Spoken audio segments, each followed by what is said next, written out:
what is torque? Very, very important concept of physics. So whenever we talk about torque, see a simple example. You are opening a lid of a box. Okay, so you rotate the lid and then the lid opens. Or when you do the same thing in the opposite direction, the lid closes. Right? This is basically torque, meaning you are applying force, right? And then as you are applying the force, the body is moving in what type of motion? Rotational motion, right? So whenever we say that we are applying a force on the body, or the body is applying some sort of force, and then the body rotates, we say that there is torque. Okay, so in general, like layman terms, we can say the tendency to rotate about an axis is torque. Correct? Any example you can take, like you can say that you're opening the lid of a box, or let's say you're moving a door with respect to the hinges. That's also movement, rotational motion, right? Or you can also say that you're let's say a screw, you're opening the screw or you're closing the screw, basically these type of motions. So a tendency to rotate is torque. Now we also have to define it in a proper physics way, correct? So here this definition is quite important. So what it states is the torque or moment of a force, okay, moment of a force about an axis of rotation is a vector quantity whose magnitude is equal to the product of magnitude of force and the perpendicular distance of the line of action of force from the axis of rotation, and its direction is perpendicular to the plane containing the force and the perpendicular distance.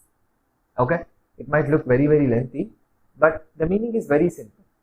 See, we have an axis. Okay, so we have an axis, the body is rotating about that particular axis. Now, what is the magnitude of the torque? It's nothing but the magnitude is equal to product of force and the perpendicular distance, right? So you're applying a force. When you're opening a lid, you're applying a force, correct? That's one force. Actually here frictional force comes. That's why if your hand is oily, you won't be able to open a lid, right? So here force is, you're applying the force and the perpendicular distance. See, when we talk about perpendicular distance, take an example of a door. So if you are far away from the hinge, it's easier for you to push or pull the door. But if you are very close to the hinge, you have to apply more force, correct? So here even the perpendicular distance matters, right? So product of these two, force, the perpendicular distance, and the direction of the torque is perpendicular to the plane of both force and perpendicular distance. So what type of vector product comes to your mind when you look at this? Cross product, right? So that's very correct. Torque is a cross product. Okay. So now we have to look at mathematically how all these things are done. Okay. So what we know is, see, we have some object, right? We have some object. Now you have the radius to be r.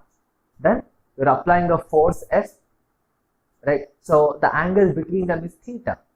See, if this is theta, the vertically opposite angle, even that will also be theta, correct? So what we have is, we have r, we have F, and we have theta, right? So here, okay, now let's try to do it in the more mathematical fashion. So what we have, take triangle ONP, okay? What is sine theta? ON divided by OP, or ON is equal to OP sine theta, right? Which is the same as r sine theta, correct? What do you think is the perpendicular distance here? R sine theta, correct? So perpendicular distance is r sine theta, force is F, so torque tau is equal to F into r sine theta, or we have tau is equal to r cross F, cross product, right? Okay, so this is what we get with torque. This is the formula. Now SI unit is Newton meter. Okay, force is Newton, distance is meter, so Newton meter. Alright, now why torque is very important? Because see, I'll give you a simple example. If you look at any car brochure, or let's say a bike brochure, you will see a word called engine displacement, and they will write in terms of torque. Okay, they'll say that it is 300 Newton meter, 400 Newton meter, like this. Now, I want you guys to think why torque comes in engine, because it's very, very important. Torque is used in almost every day. Every day we use torque. Applications of torque are almost like infinite. We cannot name it. Okay. So, torque, whenever we talk about torque, okay, one very, very important thing is in which direction is the torque moving. Okay. Since it's a cross product, again I'll tell you, if you're doing R cross F, it's in one direction. If it is F cross R, it's in the other direction. Okay. Now, whenever we talk about torque, it's a rotation, correct? Now, even angular momentum is also rotation. Angular acceleration, rotation. So, since we are talking about all these things, how do we relate torque and angular momentum? Because they needs to have some sort of relation. Just like how we have relation between momentum, force, and all these things in a rectilinear motion, can we have the same relation even in rotational motion? That's what you will be learning in the next.